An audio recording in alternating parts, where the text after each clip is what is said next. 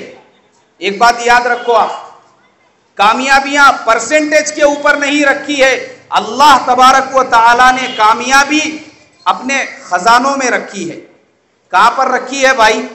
اور میں نہیں کہہ رہا ہوں, قرآن میں فرمایا وَفِي السَّمَاءِ رِزْقُكُمْ وَمَا تُوعَدُونَ, جس روزی کا وعدہ ہم نے تم سے لیا ہے وہ زمینوں میں نہیں ہے, وہ ڈگریوں میں نہیں ہے. وہ کہاں پر ہے بھائی؟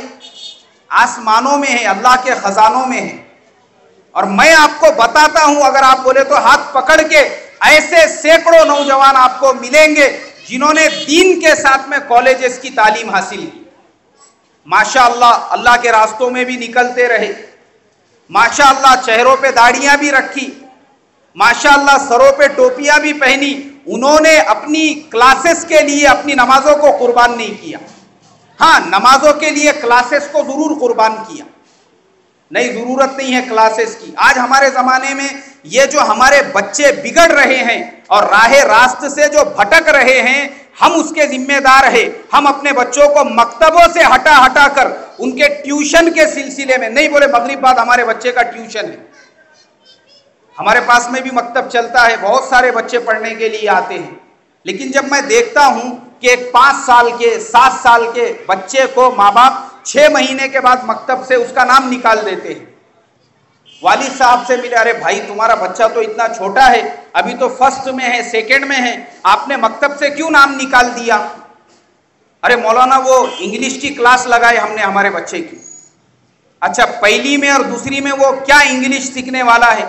نہیں وہ لگائے, بولے اس کی والدہ کا تقاضا تھا بچوں کو بچپن سے انگریزی کی کلاس لگاؤ, مکتب میں جا کے کیا ملنے والا ہے؟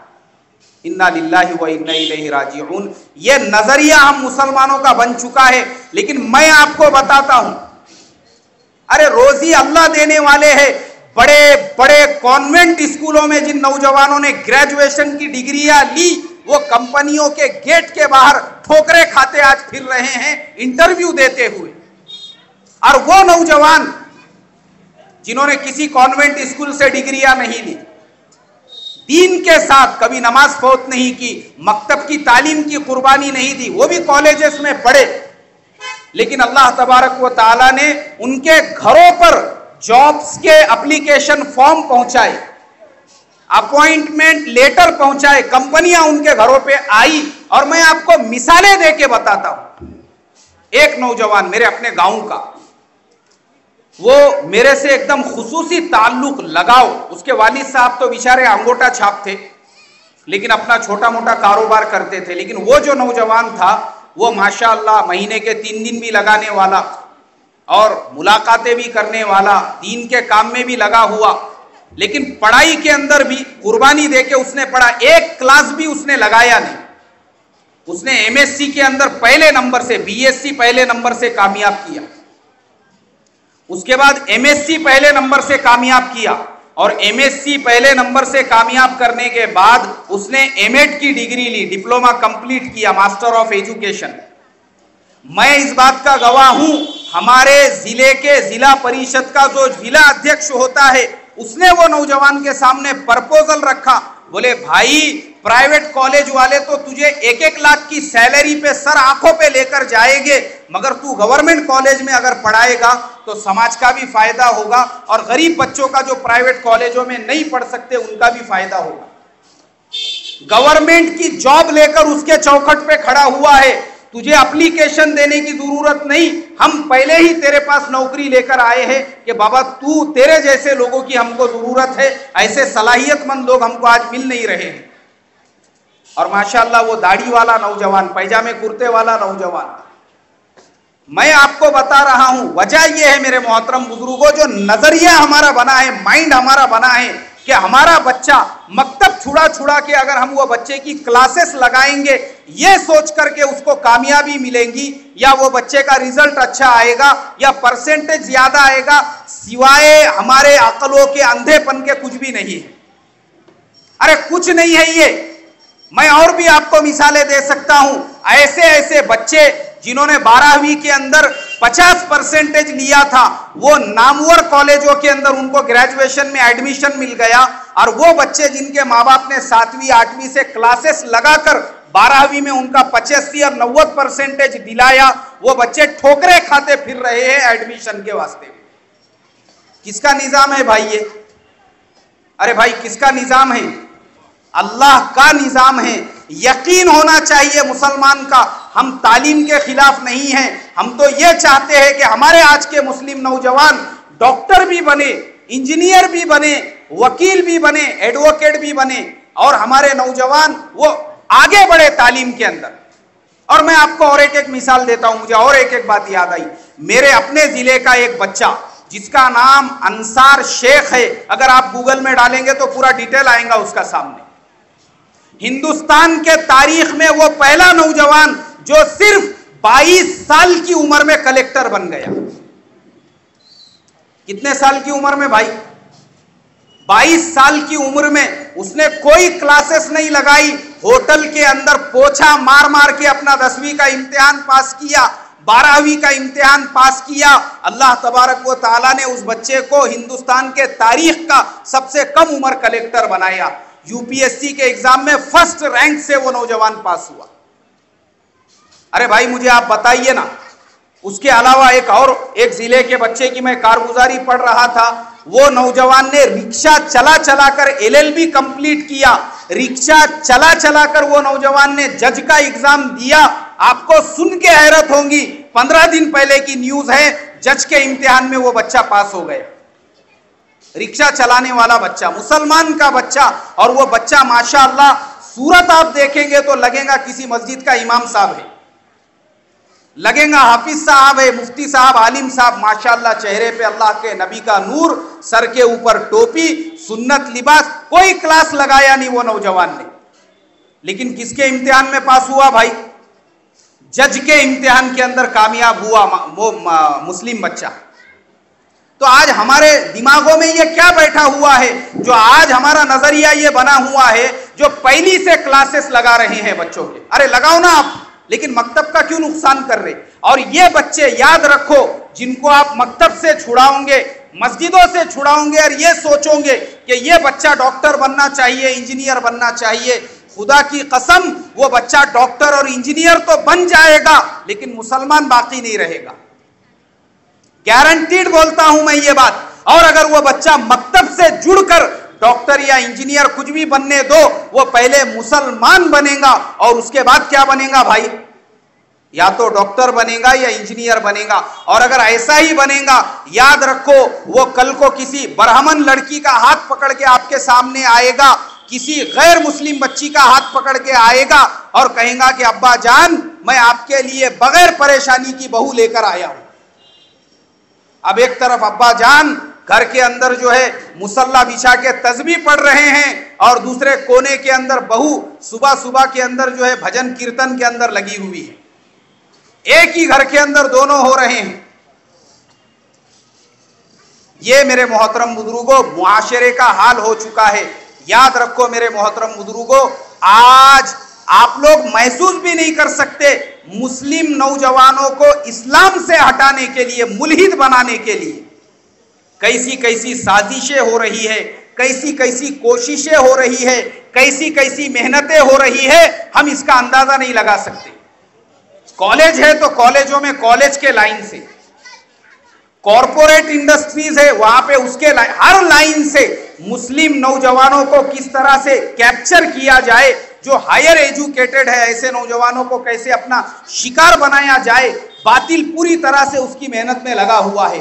اور اگر ہم اپنے بچوں کو مکتبوں سے چھڑا کر، مدرسوں سے چھڑا کر خالص ان کو ڈاکٹر اور انجینئر بنانا چاہیں گے، یاد رکھو ہمارے بچے ان کا شکار بننے والے ہیں۔ اس لیے میرے محترم بزرگوں، تمام ماں باپ کی یہ ذمہ داری بنتی ہے، یاد رکھو بچہ اگر آپ نے پیدا کیے ہے، اب فرض ہے اس ماں کے اوپر بھی اور اس باپ کے اوپر بھی وہ اس بات کی نگہبانی کرے میرا بیٹا 5 وقت کی نماز پڑھ رہا ہے یا نہیں پڑھ رہا ہے.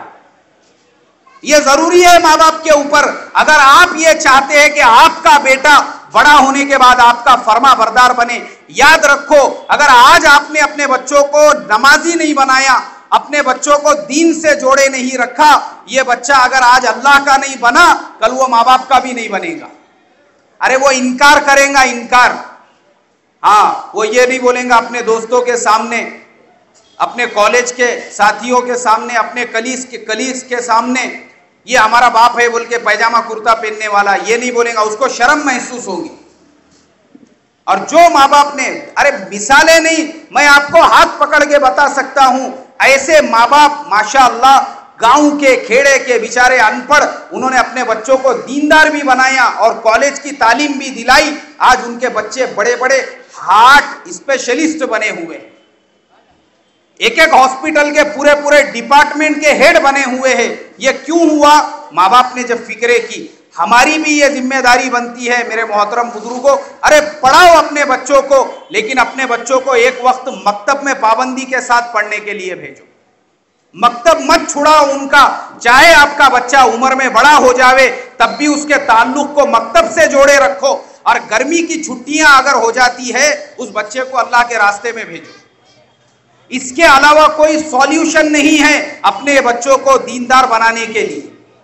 ان کے خالی اوقات کا ہم بھرپور استعمال کریں. اور اسی طریقے سے محترم بزرگوں، باطل کی سازشوں میں یہ بھی سازشیں ہے. اگر ہمارا بچہ مسجد سے ٹوٹ گیا، آج باطل کی ایسی پلاننگ چل رہی ہے ان بچوں کو نشے کا عادی بنایا جائے. مسلم علاقوں کے اندر، مسلم محلوں کے اندر خاص طور پر یہ محنتیں ہو رہی ہے. یاد رکھو آپ کا بچہ مسجد سے جڑا ہے، مکتب سے جڑا ہے، وہ بچہ آپ کا محفوظ رہے گا. اور جو یہاں پہ مکتب کے پڑھانے والے اساتذہ ہے، جو معلمین بیٹھے ہیں یا مکاتب کے ذمہ دار ہیں، ان سے بھی میں یہ کہوں گا کہ بچوں کو خالی قرات کا ایکسپرٹ مت بناؤ اللہ کے واسطے. بچوں کو خالی نعت نظم پڑھنے والا مت بناؤ. بچوں کے خالی قاعدے کے سبق پر اور کتابوں کے سبق پر ہی فوکس مت کرو. روزانہ 15 منٹ وہ بچوں کی ذہن سازی کا بھی کام کرو. روزانہ 10 منٹ کم سے کم ان بچوں کو نبیوں کے واقعات سناؤ، ان کو اللہ والوں کے واقعات سناؤ، ان کو بزرگان دین کے واقعات سناؤ، ان کو نماز کی ترغیب دو. اور ہم یہ کر رہے ہیں. ہمارے مکتب میں جو بچہ پابندی سے نماز پڑھتا ہے ہر مہینے ہم اس کو 50 روپے انعام دیتے. جو بچہ 24 گھنٹے سر پر ٹوپی رکھتا ہے ہر مہینے ویسے بچے کو 50 روپے انعام دیتے ہیں. جو لڑکی 24 گھنٹے سر ڈھکا ہوا رکھتی ہے وہ لڑکی کو ہر مہینے 50 روپے انعام دیتے ہیں. اور 400 بچوں میں سے ہر مہینے کم سے کم 150 بچے ایسے ہوتے ہیں جن کو 50 روپے انعام دیا جاتا ہے. اور یہ کس کا کام ہے؟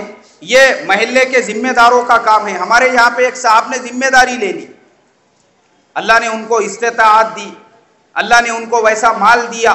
ہم نے ان کے سامنے تقاضا رکھا، انہوں نے کہا کوئی حرج نہیں ہے، میں خرچ کر سکتا ہوں. اور وہ اللہ کا بندہ، اللہ اس کے کمائی میں اور جان مال میں برکت عطا فرمائے. ہر مہینے مکتب کے اوپر تقریباً 15 سے 20 ہزار روپے وہ اس طریقے سے خرچ کرتے رہتے ہیں.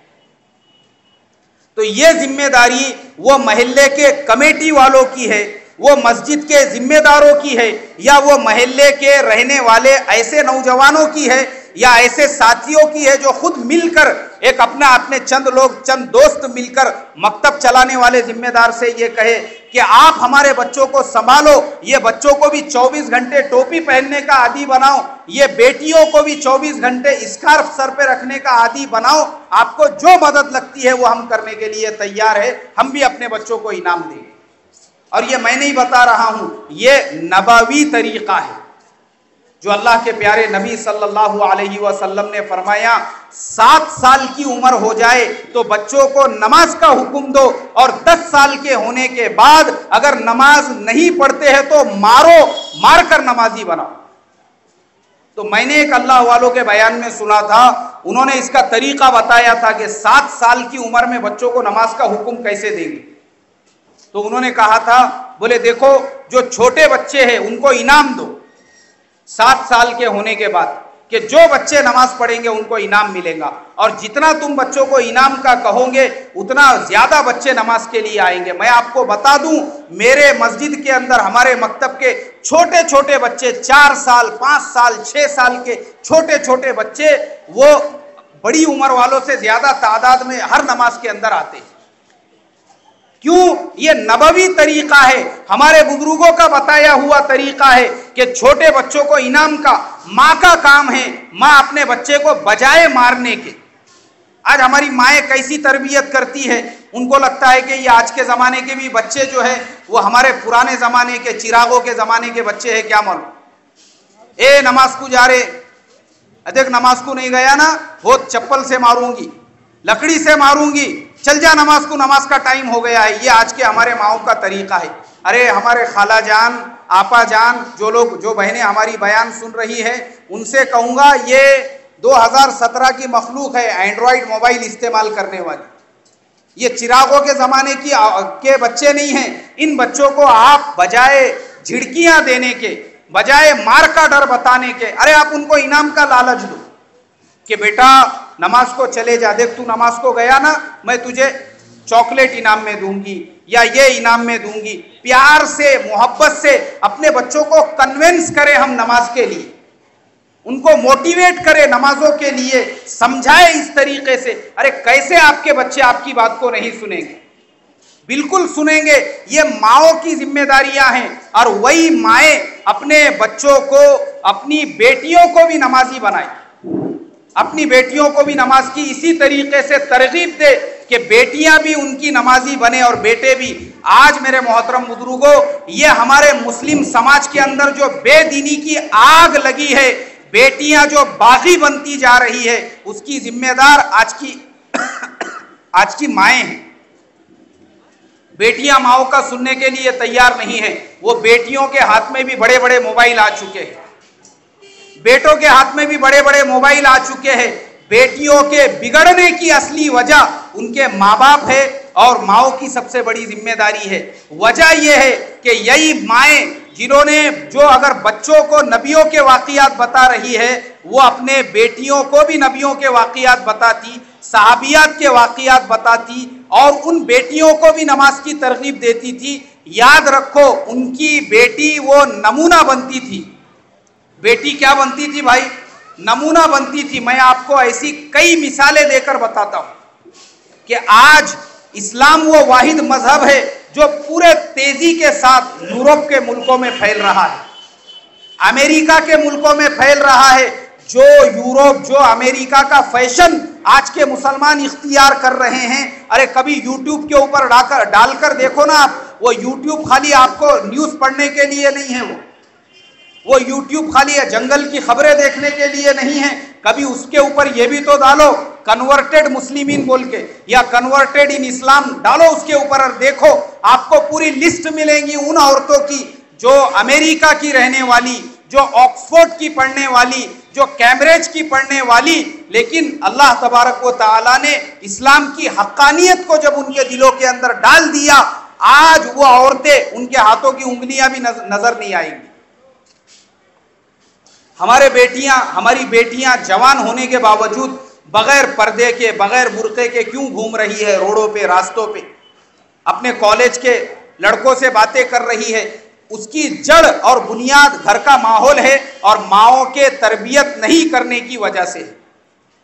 وہ ماں اگر وہ اپنے بیٹی کی بچپن سے یہ تربیت کرتی کہ دیکھ بیٹی، یہ ٹی وی سیریل میں جو عورتیں آ رہی ہے یہ ہمارے لیے نمونہ نہیں ہے، یہ فلموں میں ناچنے والیاں جو ہے یہ ہمارے لیے نمونہ نہیں ہیں، یہ ایڈورٹائزمنٹ کرنے والیاں یہ ہمارے لیے رول ماڈل نہیں ہیں۔ ہمارے لیے رول ماڈل تو فاطمۃ الزہرا رضی اللہ تعالیٰ عنہ ہے، ماں عائشہ صدیقہ رضی اللہ تعالیٰ عنہ ہے، ماں خدیجۃ الکبریٰ رضی اللہ تعالیٰ عنہ ہے، بی بی مریم کی زندگی ہے، بی بی آسیہ جو فرعون کی بیوی تھی اس کے باوجود مسلمان ہو گئی اور فرعون نے ان کو شہید کرا دیا۔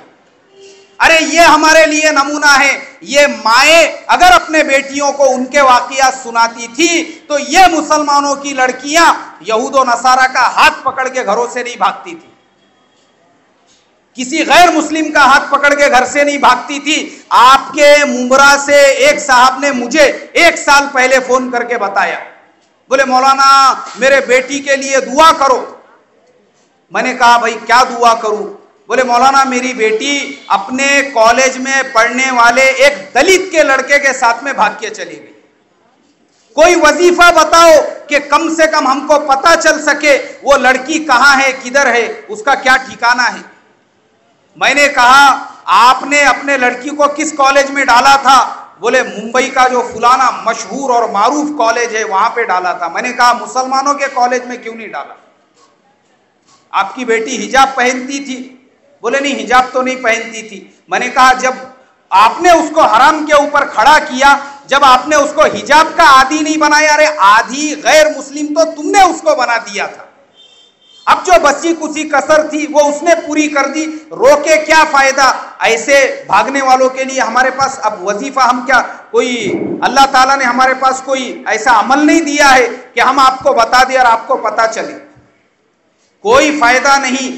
جب تربیت کرنے کی تھی اپنے بیٹی کی صحیح تربیت کرتے, آج خون کے آنسو رونے کی ضرورت نہیں پڑتی تھی. یاد رکھو میرے مسلمان بھائیوں, مسلمان لڑکیوں پہ محنت کرنے کے لیے, مسلمانوں کی بہن بیٹیوں کو جال میں پھنسا کر ان کو کفار اور مشرکین بنانے کے لیے باضابطہ پورے جو ہے سوشل میڈیا کے ذریعے سے, پرنٹ میڈیا کے ذریعے سے, اور آج کل کے جو نیوز, آج کل کی جو ویب سائٹ ہے فیس بک کے اوپر فیک آئیڈیا بنا کر, مسلم لڑکوں کے ناموں سے بنا کر مسلمانوں کی بہن بیٹیوں کو بہکایا جا رہا ہے, جالوں میں پھنسایا جا رہا ہے اور ان کو کفر اور شرک کے دلدل میں ڈالا جا رہا ہے. ارے بے ہوش ہے ہم. ہمارے مسلمان کالجز کے آزو بازو میں جو ریچارج کی دکانیں ہیں, ان ریچارج کی دکانوں پہ سے باضابطہ مسلمانوں کے لڑکیوں کے نمبر کلیکٹ کیے جا رہے ہیں اور ان لڑکیوں کو میسج کر کے اپنے عشق کے جال میں پھنسا کر ان کو جو ہے کفار اور مشرکین بنانے کی محنتیں ہو رہی ہے. ہم کہاں پہ کدھر زندگی گزار رہے ہیں؟ یہ ذمہ داری ہے ہماری, اپنے بیٹیوں کو بتائے, چوکنا کرائے ہم اپنے بیٹیوں کو, کالج میں پڑھنے والے بیٹیوں کو, اسکول میں پڑھنے والی بیٹیوں کو حتی الامکان کوشش یہ کرے کہ آپ کی بیٹی موبائل فون گھر کے اوپر رکھے. حتی الامکان کوشش کرے یہ موبائل کے جراثیم سے ان کو بچائے. کریں گے بھائی اس کی فکر اور کوشش.